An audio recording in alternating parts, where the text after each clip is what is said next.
Hey guys, Ryan here, and I know it's been a long time, or I say a long time, it's been a little over a week and a half since I last did a video like this, mainly just because I've been busy with the Advent Calendar series with Keystone. Of course, check that series out if you guys haven't already, but I kind of wanted to go over because there's been a consistent stream of news, but nothing really major enough to warrant me going and doing a video right then and there about it until this week. This week we had the next gen car test, and one of the best crew chiefs in the garage will no longer be there for the Daytona 500 in 2020. But I'm gonna go through real quick and just kind of go through some of the smaller announcements. Corey LaJoie has re-signed with Go Fast. Front row looks to be going with John Hunter Nemechek and Michael McDowell as their two drivers. They will be scaling back to a two-car team from the looks of it. That one's just a rumor, nothing confirmed yet, to my knowledge. Knowing my luck while I'm editing this video, there will be a confirmed bit of news about that. And then we have Landon Castle is not going to be in the 00, but he's going to be still at Starcom racing in the 99, which is supposedly going to be a better car than the 00 that he's been in. Quinn Houff is going to be in the 00. I probably butchered the pronunciation of that name. Braden Poole is going to be in the 15 full-time next year. Just tons and tons of driver news. Ty Majeski, who just ran the Snowball Derby this past, I think that was Monday night. He dominated that race, and he's now going to be in a truck in the Nice Motorsports Championship 4 truck. So Ty Majeski is going to be in the 45 truck. Great rides. All these drivers kind of getting either their rebirth into the sport. Brendan Poole, that's not quite the best ride around, but it's another shot in the sport, which I don't know how many people necessarily knew where he was going to get it. I know quite a few people know that he was deserving of a ride, but just kind of looking at where it was going to go, especially without a whole lot of direct funding behind a guy like Poole, or some of these other guys like Castle doesn't have a whole lot of funding directly behind him, but they were able to find rides, and to be honest, I think some of them are actually going to do okay. They aren't necessarily, I don't think any of them are probably going to be playoff contenders that I just named off, except for maybe one of the front row cars if they can win Daytona or Talladega. Or the 32 with that new Stewart-Haas alliance. But other than that, I don't really see any of them being playoff contenders, but it's at least not in 2020. But of course, it's all about building up for the future. And that's kind of the same thing with picking drivers like John Hunter Nemechek and picking a guy like Brendan Poole, is that you want that driver to be on your team for years and years and build up into a playoff contender. Kind of like what A.J. Allmendinger was planned to do with JTG before kind of the Pearn just kind of got halted in stuck in neutral. But yeah, so that's kind of the majority of the minor silly season news. I probably missed one, but now we're on to the more major silly season news. Cole Pearn announced that he will be stepping down as crew chief of the number 19 Toyota Camry, but Martin Truex Jr. is still there, so it's and his reasoning behind it was that he wants to go spend more time with his family, which I can completely understand, and I'm not saying that he's bad for leaving MTJ, especially after building up.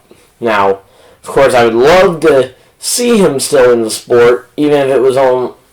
I'd love to see him at maybe a lower level, like maybe just stepping down as a full-time crew chief, so he could spend more time with his family. But it sounds like he's going to be just going and spending all the time with the family, at least for the foreseeable future. Maybe once his girls are grown, maybe he comes back, but I think that's a long shot at this point. But this 19 team has been just a flurry of just changes and has just been a flurry of changes, basically since Carl Edwards announced his retirement. I mean, they've been through like 4 crew chiefs. I mean, Darren Grubbs, Scott Graves, now Cole Pearn's gone. They're going to need another new crew chief there. I mean, this is just a whole flurry of issues for this 19 team. And to be honest, I'm hoping Martin Truex Jr. can maintain competitiveness. Because if you think back to it, in 2014 and before, his stats were 2 career wins, and he's been racing since like 05, 06-ish. And from 06, let's just give him benefit of the doubt, 06 to 2014, he had 2 career wins. And that doesn't necessarily inspire the most confidence in me. And then 2015 onward, he started winning a ton of races, partnered back up with Toyota in 2016. But in 2015, he got Cole Pearn, which definitely didn't hurt his performance and actually, I think, elevated him and kind of helped him be on the level of the Kyle Busch and the Kevin Harvick. So I think it's going to really depend on who that crew chief is and how much MTJ has really developed as a driver and being able to know his car. Because I think that's another thing that makes a good driver crew chief combination, is if the driver understands what his car, like how his car works, so that he can also build up potentially a rookie crew chief to it. Like, that's kind of what I see with Jimmy Johnson. I'm hoping he knows what his car, like how his car works and how it worked prior to Chad Knaus leaving, so that he could pass on some of that knowledge of how he likes the car, and more specifically like what the adjustments that he usually uses are, and pass those on to the next crew chief. Now, I'm sure it doesn't translate 100% laterally, like, oh yeah, if you know the stuff, doesn't necessarily mean it's going to directly one-to-one translate, as well as trying to progress forward, as, I mean, we've seen new record speeds at some of the tracks. I think Dover this year had a new record speed, so you can't just go and stay flatlined there. But yeah, so, but when it comes down to it, that 19 team, I think they're going to really, it's going to depend, their performance from here is going to depend on who they put in that crew chief role and how much MTJ has developed with that car and that driver. Now, of course, I think MTJ probably still going to be the one of the top 2 drivers at that team.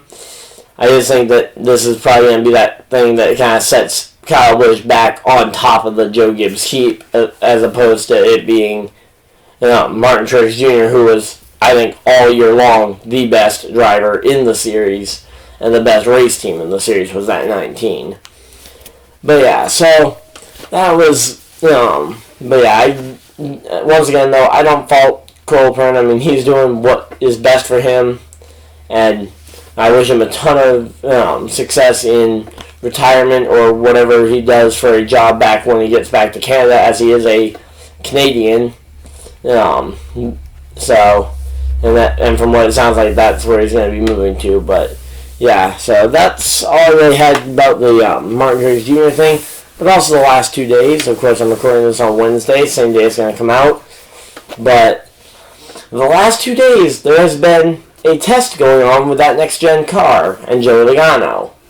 So I'm going to put up some images somewhere on the screen, but I just kind of want to talk about this real quick, because this next-gen car, I mean, looking at that front nose and looking at the front nose of the other car over there, the car over there, that's a Dodge Charger. Those noses are very similar, especially if you look at the red outlined parts on the nose.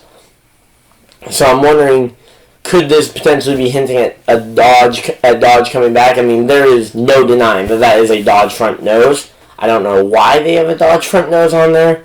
I've heard people saying that, oh yeah, Dodge is working on a budget to come back, but I wasn't sure.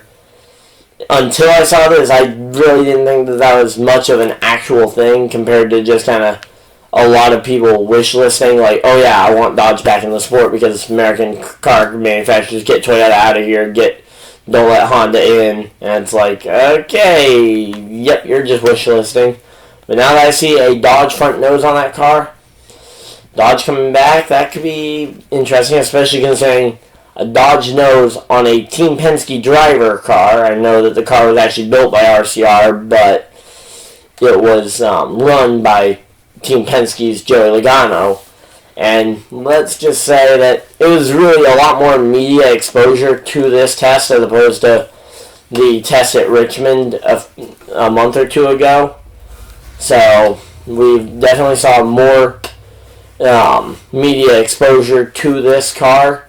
And on Monday he rolled out there 5 lug nuts on the tires still. I like that. Then when it comes down to it, the larger rear spoiler, just kind of testing it, seeing how it works with the other aero modifications that they've done, because maybe they don't need to cut back the spoiler height with like the new diffuser and the hood ducts and the aero ducts on the front of the car. But of course they need to test it, so they tested it. And of course they're going to still need to test more with it once they get some more cars built and out on the track. You're going to need to test how they race in a pack. But I think it's pretty nice to see that they're still looking to go with the 5 lug nut tire design, because it does sound like they do have a prototype somewhere in the world that has only 1 lug nut. But yeah, in the end though, it does look like the 5 lug nut design is the one that they're working with the most. And then on Tuesday, because it was a 2-day test, it rolled out here with a small spoiler, and I'm just going to say, I'm liking the looks of that, because that means that clearly within a day they were able to swap out the spoiler, which is one of those things that, like, oh yeah, they've been saying they want one package. Now, changing the spoiler height, I mean, they already do that for Daytona Talladega, but to change it for the short tracks, they've just shown that they can do it within a day, which means most NASCAR teams, especially most of the top ones, like the Hendricks, the Joe Gibbs Racings, and to be honest, I think even the Starcoms and the Spire Motorsports and other like the premium motorsports cars should be able to manufacture a car that has and be able to switch out the spoilers quickly. I mean, they get a week to do it most of the time, sometimes 2 weeks depending on off weeks and whatnot. But yeah, so, and I mean, even like the Rick Ware racing cars should be able to pull that off. But yeah, so but that's definitely something I'm liking the looks of, because it shows that they aren't just completely like, yep, we gotta go with that spoiler. But I also like the fact that they haven't gone completely the other direction and been like, yep, we gotta go with a small spoiler, because the larger spoiler, I wouldn't mind it as long as the other adjustments that they're making, like the diffuser, which not really sure how that's going to work, as well as the hood ducts and aero ducts, as I mentioned before, are going to work out. But I think overall, though, another positive test. And Joey Logano even said that they're really putting the car back in his hands. So when NASCAR says they're putting it in the hands, but Joey Logano saying that, I'm still not entirely sure, because of course there were NASCAR PR people all around him when he said that, but he did say that they were putting it more in his hands and not in the car's hands. So potentially promising that we're not going to have as much, but in the end, I don't really know how much. I think if you put Brad Keselowski or Kyle Busch in that car, they'll tell you what they're thinking, even if it is blunt and to the point.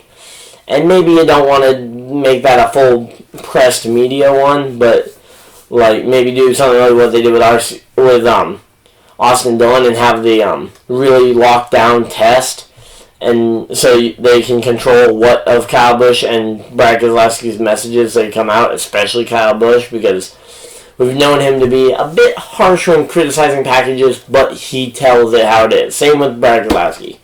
I mean, that's the one thing, is, sure, people may not like those drivers, but they will tell you how the car is handling actually. But yeah, that's pretty much all I had though for this video. Hopefully you guys have enjoyed. This is probably going to be the last one I do before Christmas of this type.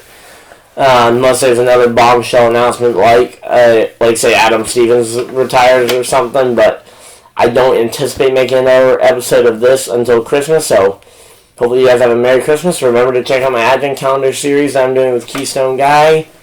Also remember, check out the link down below in the description if you guys want to support the channel as we are getting ready for the new year. I'm going to be coming out and going to be trying to go and just go, move this channel here forward in a forward and positive direction for next year, and going to be taking some steps up because, to be honest, this year I have noticed a few things already that I can directly improve upon, and I'm already prepping some videos actually for next year. So hopefully you guys have enjoyed and are looking forward to that, and I'll see you guys next video, or whatever you guys decide to do with the rest of your day.